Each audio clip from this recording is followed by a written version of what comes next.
Chapter 803, Name Rectification. Amongst all the sanguine present, even if Emlyn wasn't the oddest, he was definitely among the top 10. As a member of a race born with a long lifespan, having one or more hobbies to kill time was common. Emlyn wasn't the only one who liked dolls, but that wasn't the problem. Aside from purchasing new dolls and matching them with new clothes or obtaining blood from hospitals to drink, he almost never left his home. Nor did he enjoy interacting with his fellow kinsmen. Unless he desired relatively fresh blood, needed to obtain some historical knowledge, or exchange for certain ingredients, he never participated in any of the corresponding gatherings. Such a lifestyle was nearly identical to the aging, high-ranking sanguine who had no choice but to lie in specially made coffins to barely maintain their existence.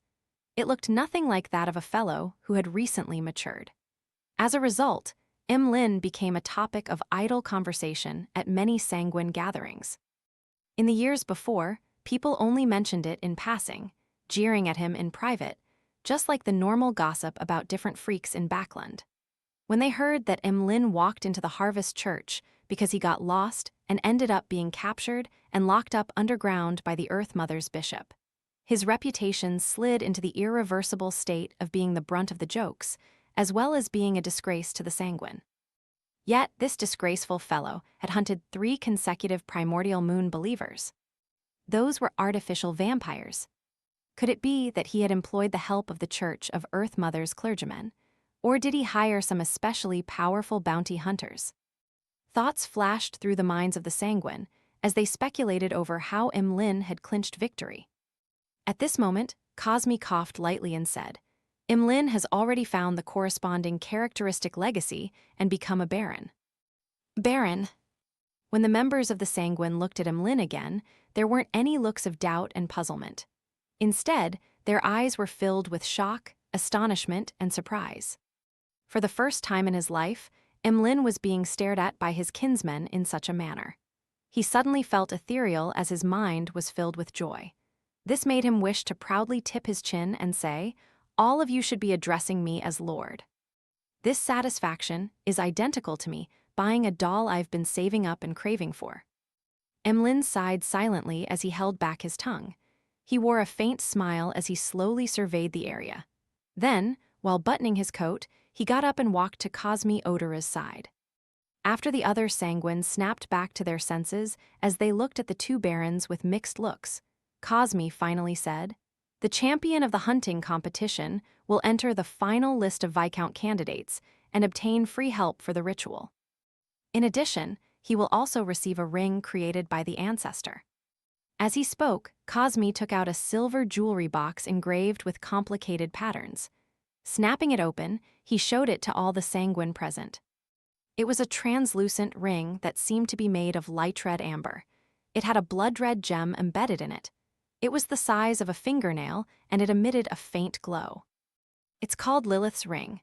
It allows the wearer to be even more charming and always be in the optimal state of being under the full moon. Cosme gave a rough introduction. It can also make the surroundings be under the effect of a full moon. Hence, the corresponding Beyonder powers will be greatly enhanced. At the same time, it can also project a door that leads deep into the spirit world. Cosme paused and added, "This door is the door of summoning.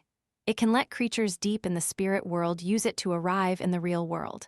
However, it can only be used once in a fixed amount of time. When spirit world creatures pass through their door, it's equivalent to signing a corresponding contract with the wearer. They will serve the wearer for a specific amount of time, possibly around 5 minutes. If the service period needs to be maintained for even longer, the wearer needs to personally communicate with the spirit world creature to re-sign a contract that's of a longer duration.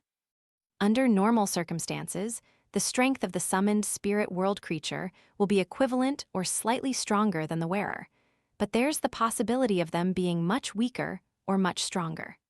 There was once a Viscount who relied on this ring to summon a demigod-level spirit world creature.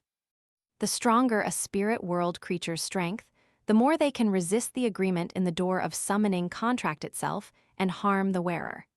If you encounter such a situation, you must decisively dispel the projection and end the summoning. Its negative effects is blood-thirsting disease. You will need to drink at least 1 blood vial of human blood every hour to relieve it. Otherwise, your blood will boil and evaporate. In less than 15 minutes, it can cause the death of a baron. I'm not against that. I do yearn to drink blood more frequently, but the problem is that I'm unable to obtain that much blood. Emlyn held back his joy and agitation as he considered how he could resolve the negative effects. At this moment, Cosme turned to glance at him. The additional blood will be provided by the race. Then the problem turns into the modification of a bottle, so as to carry around that much blood. Emlyn scanned the other sanguine who wore looks of envy and jealousy as he asked, "If I don't wear it, will I get the blood-thirsting disease?" No, Cosme firmly shook his head. Emlyn stared at Lilith's ring and asked again, "If I were to wear it for 59 minutes and take it off, will I get the blood-thirsting disease?" Cosme's facial muscles twitched as he said, "When you wear the ring, you will be inflicted with the blood-thirsting disease. You have to drink 1 vial of human blood to have it subside for an hour. During this process, if you were to take it off and put it on again, the blood-thirsting disease will be activated again. Regardless of whether it's been an hour or not, you'll have to drink blood again. Do you understand what I'm saying?" "Of course, this isn't a complicated problem," Emlyn said with a tusk. Cosme retracted his gaze and looked at the other sanguine. "I'll be giving this ring to the champion of this hunting competition, Emlyn White." "Congratulations, Emlyn." He turned and extended his right hand towards Emlyn to shake his hand. Then he handed over the blood-colored Lilith's ring to Emlyn. "Thank you," Emlyn smiled in a reserved manner. Cosme stopped looking at him as he said to the other sanguine, "There are 2 targets left. They are your prey, and there will still be a reward for them."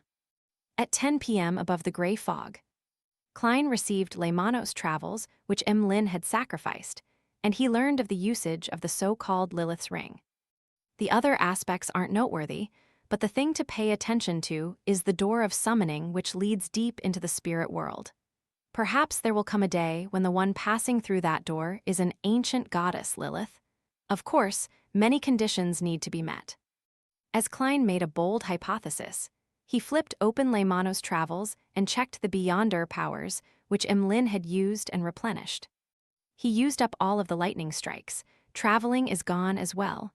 This fellow really doesn't feel the pinch when using the powers of others. He added a Wings of Darkness. It can help the user receive an enhancement in speed and the ability of brief flight, as well as it transforming into a colony of illusory blood-sucking bats to attack the enemy. 1 is full moon. It can make a certain region appear to be in the state of a full moon. 1's spirituality would be rejuvenated and the aspect of death would grow stronger. This is recorded from Lilith's ring. 1 is claw of corrosion. It can cause one's fingernails to grow another segment with mysterious symbols and patterns. They would be sharp enough to slice through steel. It would also come with potent corrosive abilities, making it the nemesis of defensive methods like scales and skin. 1 is animal sense. It can communicate with animals and control them while also sharing their senses. If used well, this has wondrous effects. I've never seen Emlyn use it before. What a waste. 1 is Abyss Shackles. It's a spell belonging to the darkness domain. It can make the darkness or shadows condense into a chain that controls or restrains the enemy. There's no door of summoning. That's right, it should be very difficult to record. With Emlyn's personality, he would have given up after a few failures. As Klein flipped through Leimanos travels, he used divination and his mysticism knowledge to interpret the new Beyonder powers. Retracting his gaze, he summoned the sea god scepter over, added a few pages of lightning strike. This was in line with his fear of lacking firepower. Then, Klein used the sun brooch to record holy light summoning and holy water creation, allowing Leimanos travels' Beyonder powers to become more varied. After doing all of this, he closed the notebook and picked up the mental terror candle.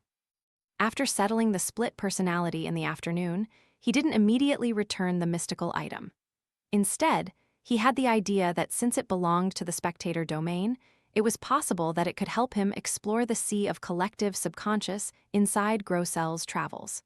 Therefore, he planned on delaying it for half a day before returning it to Emlyn.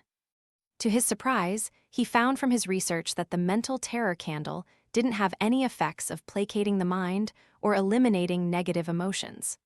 All it could do was let one enter the depths of a target's mind, and from there, one could plant a cue or resolve a problem. Phew! Klein heaved a sigh of relief. Through the bestowment ritual, he returned the mental terror candle and Leymano's travels to Emlyn and Fours respectively. Returning to the real world, he had a comfortable bath, and he read some papers and magazines before heading to bed. Amidst his reverie, Klein suddenly woke up, aware that someone had entered his dream. He saw the scene before him change as the sky was dark and deep. They were adorned with resplendent diamonds that left him awed and serene. A distance away, a singing voice sounded. The ethereal and common voice reached straight into his heart. Meanwhile, the clouds moved as the crimson moon half revealed itself, scattering down its mild glow. All of this made Klein feel as though he had arrived in the Evernight goddess's divine kingdom. In the dream, he felt relaxed and comfortable. This is... Klein suddenly realized the situation he was in. This was the arrival of a Beyonder from the Church of the Evernight. This Beyonder was using the dream to placate the tycoon, Dwayne Dance, so as to heal the mental scars he suffered in the afternoon. What you are doing only disturbs my sleep. Klein silently sighed helplessly,